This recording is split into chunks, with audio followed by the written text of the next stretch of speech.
안녕하십니까. 예, 요즘에 이제 3세기의 교부들에 대해서 알아보고 있습니다. 3세기는 이제 거대 도시를 중심으로 한 이른바 학원들이, 학교가 이제 생기는 그런 특징이 있다고 했는데, 그래서 지난 시간에는 알렉산드리아 학파를 봤죠. 구체적으로 알렉산드리 클레멘스와 이제 오리게네티스에서 조마간산식으로 이제 봤습니다만은, 이번 시간에는 로마를 좀 봐야 될 것 같아요. 로마는 고대부터 다른 교회들에 앞서는 굉장히 중요한 권위를 지니고 있는 공동체였죠. 왜냐면은 베드로와 바오로에 의해서 세워진 교회였고, 그렇기 때문에 베드로의 수익권을 베드로의 후계자들에 의해서 계속해서 이제 전승되고 있다라고 이제 해서 다른 모든 교회들의 으뜸 교회로서 이제 권위를 지니고 있죠. 근데 교회 안에서의 권위는 그렇지만 이 3세기에 이 로마는 신학 사상면에 있어서 별로 두각을 드러내지는 못했어요. 그렇지만 다른 교회에서 신학적 분쟁이 일어날 경우에 로마는 중재나 관여를 했음을 알 수 있게 됩니다. 예컨대 지난 시간에 오리게네스의 문제가 벌어졌을 때 알렉산드리아에 로마 교회가 거기에 대해서 승인을 해주게 되거든요. 이렇듯 로마는 뛰어난 그런 학자들을 많이 배출을 하지는 못했지만, 그럼에도 불구하고 위대한 로마의 학자를 뽑자면은 한 2명 정도로 이 3세기에 거명할 수 있을 것 같습니다. 맨 첫 번째는 성 히폴리투스입니다. 성 히폴리투스 같은 경우에는 정확하게 언제 태어났는지는 모르겠지만 비교적 오리게네스와 거진 비슷한 연대에 태어났다라고 학자들은 얘기를 해요. 오리게네스가 185년에 이제 태어났는데 그거는 거진 확실하거든요. 그거보다 한 10년 정도 앞서서 태어났다라고 이제 학자들은 추정해 봅니다. 오리게네스가 212년에 로마에 와서 이 히폴리투스를 만나서 신학적 의견을 서로 나눴다는 사실을 볼 때, 그 당시에 이미 오리게네스보다 더 영향력 있는 학자로서 로마 교회에서 히폴리투스가 이제 여기 서 있었다라고 볼 수 있습니다. 오리게네스만큼이나 이 히폴리투스는 어마어마한 책을 많이 썼다고 해요. 근데 오리게네스처럼 이 히폴리투스도 비록 성인은 되었지만 이 당시에 문제가 좀 있었던 문제적 인물이었었어요. 뭐냐면은 2000년 교회 역사상 제일 첫 번째 대립 교황, 이거를 안티파파라고 하거든요. 그러니까 교황, 로마의 주교 교황은 딱 한 명이 있어야 되는 건데, 성 히폴리투스가 자기 스스로 다른 교황이 있는데 그냥 또 다른 교황으로, 대립 교황으로 이렇게 했던 거예요. 왜 그런 거 하니, 로마의 주교님이 이제 공석이 됐는데, 히폴리투스는 당연히 자기가 될 줄 알았어요. 왜냐면은 성덕으로 보나 학덕으로 보나 뭐 자기를 할 사람이 없었죠. 능가할 사람이. 근데 그때 해방 노예 출신이었던 갈리스토스라는 부제가 일단은 이 선거에서 투표를 했는데, 이 해방 노예 출신이 갈리스토가 대부제였는데, 여러분 로마에 통지순례 가게 되면은 여러 까따콤바들인데 그 까따콤바들 중에서 가장 유명한 까따콤바가 갈리스토 까따콤바예요. 바로 이 교황님 이름 때문에 그런 건데, 이 갈리스토가 탐탁지 않았던 거예요. 무엇보다도 탐탁지 않았던 건 뭐냐면은 죄인들을 어떻게 처리했냐, 이 문제죠. 이 히폴리투스가 바라보는 교회는 의인들의 공동체여야만 하는 거예요. 주님의 제자들만, 영적으로 깨끗한 사람들이 집합체가 바로 이 교회여야만 하는 거예요. 근데 이 당시가 박해 시대 아닙니까? 그냥 배교한 사람도 있을 수 있고, 또 주님께서 이제 이제 재림이 늦어지니까 죄 짓는 사람도 있을 수 있고, 이 당시는 아직 고해성사가 정착되기 전입니다. 그러니까 죄의 용서는 유일하게 세례성사밖에 안 됐던 거예요. 그럼 그 죄인들을 어떻게 다뤄야 되느냐, 이 문제였거든요. 그러니까 갈리스토스는 교회의 적당한 절차를 거쳐가지고 끌어낼 수 있다, 용서할 수 있다. 근데 히폴리투스는 그게 안 된다라는 거예요. 애시당초부터 그런 생각을 가지고 있었는데 갈리스토스가 오히려 완화 정책을 하니까 더 강경해지는 거죠. 그러니까 이 갈리스토스를 좀 탐탁치 않은 그 이탈리아 반도에 또 다른 주교들이 있을 거 아닙니까? 저 남쪽에 가지고 그 주교들 3명이 그냥 서품을 줘버린다고요. 그리고 로마의 주교로 임명을 해버려요. 그러니까 로마의 주교가 2명이 돼버린 거예요. 그래서 이게 대립교황, 안티파파라고. 이게 이 오점이죠. 근데 갈리스도 교황님은 5년 만에 순교하세요.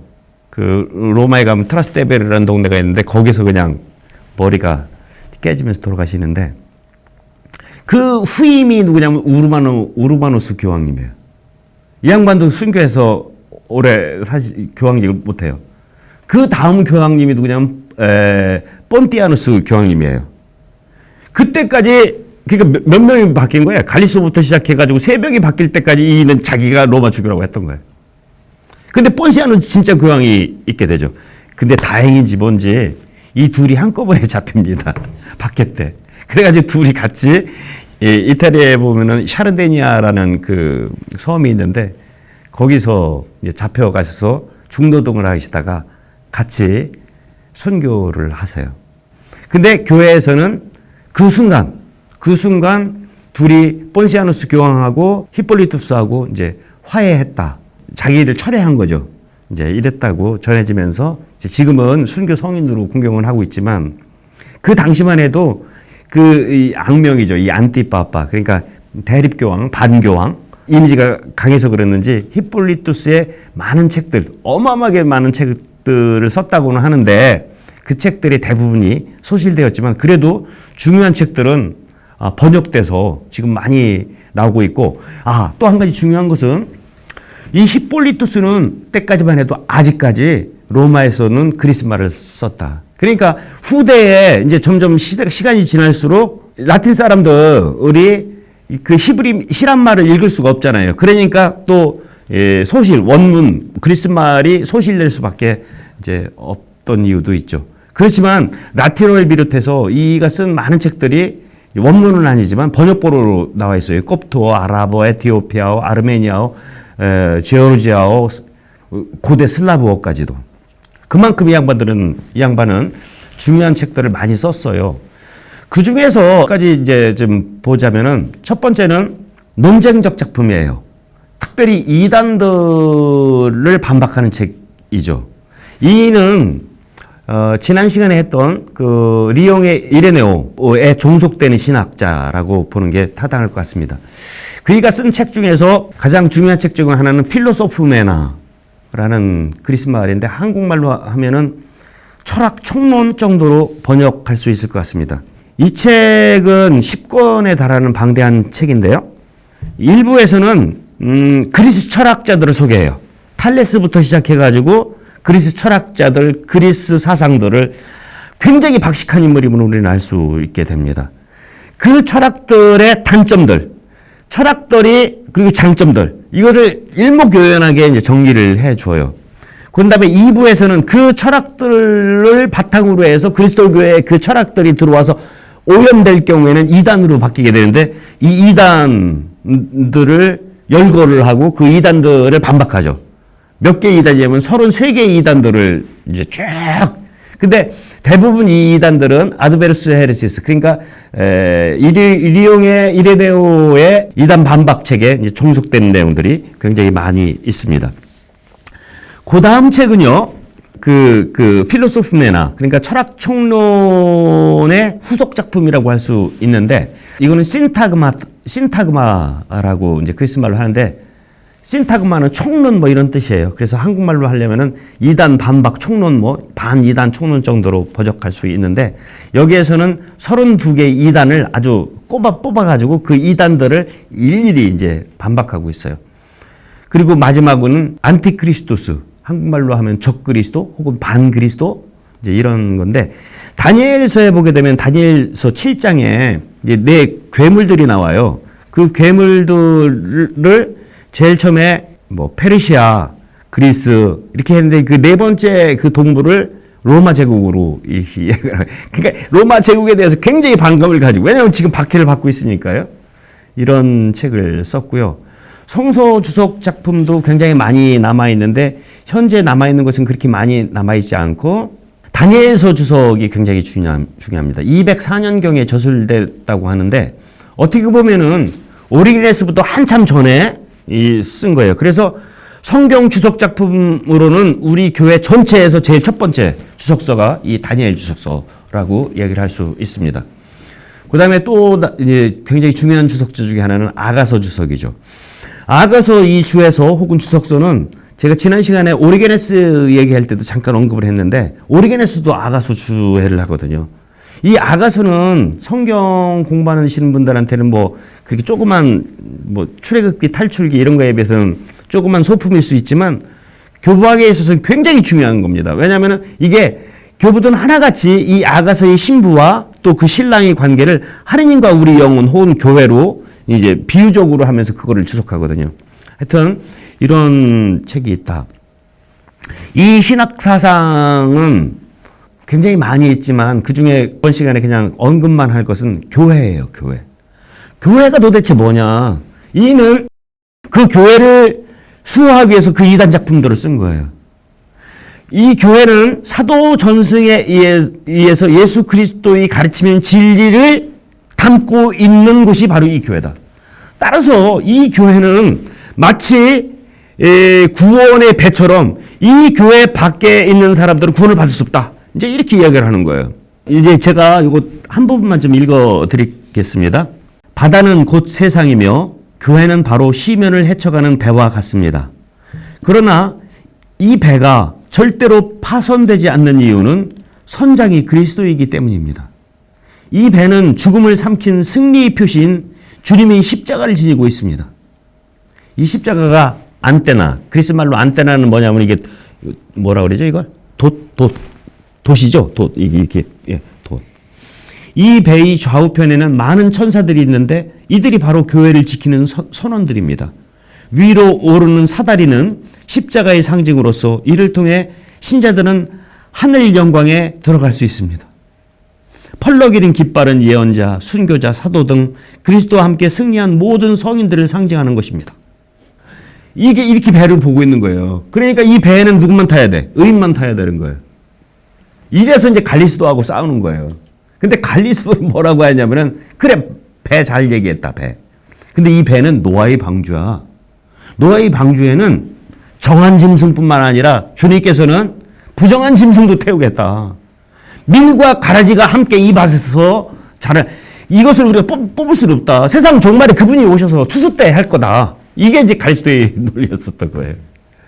박해 시대 때 교회가 어떠해야 되는지에 대한 노선이 갈리는 것이죠. 근데 이게 소위 라틴 교회에 끊임없이 제기된 문제였었습니다. 다음에 바라볼 그 교부 노바시아누스도 마찬가지예요. 이 노바시아누스는 어떻게 보면은 로마 교회가 배출한 히폴리투스 다음에 가장 위대한 저술가라고 할 수 있어요.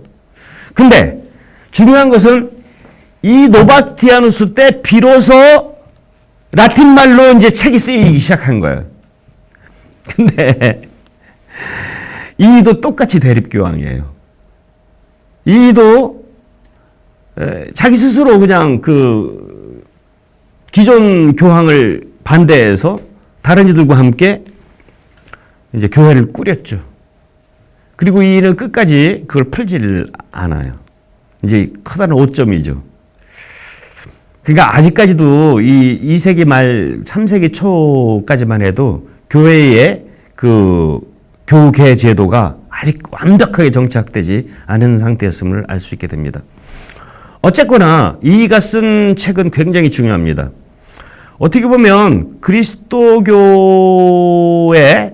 제일 첫 번째로 삼위일체론을 이가 쓰게 돼요.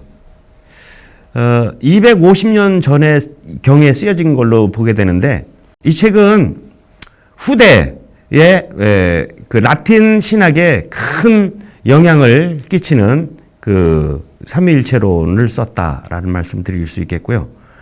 그리고 유다인들, 아직까지도 이제 유다인들에 대한 적대감이 우리 교회에 있었던 거예요. 그래서 할례에 대해서, 안식일에 대해서, 유다인들의 음식에 대해서 이제 비판하는, 그러니까 그들의 율법을 비판하는 것이죠. 이제 이런 것도 썼고요. 또 경기 관람이라는 아주 재미난 책도 썼어요. 이 당시에 이제 경기, 이게 데스펙타클로라는 책인데요. 요즘에는 여러분들 이렇게 쉬는 날 야구장도 가고 축구장도 가잖아요. 그 당시에는 그런 거를 가는 거예요. 근데 옛날에는 이런 경기 관람이 대부분 우상숭배하고 연결되어 있습니다. 그냥 스포츠 행사가 있는 것이 아니고 그 스포츠 행사에 타이틀이 붙어요. 오늘은 뭐 어떤 신을 위한 축제, 그 축제의 일환으로 이걸 하는 거예요. 그러니까 그 자체가, 축제를 벌이는 것 자체가 우상숭배 요인이지 우리 천주교 신자들은 가서 보지 마라, 이제 이런 거예요.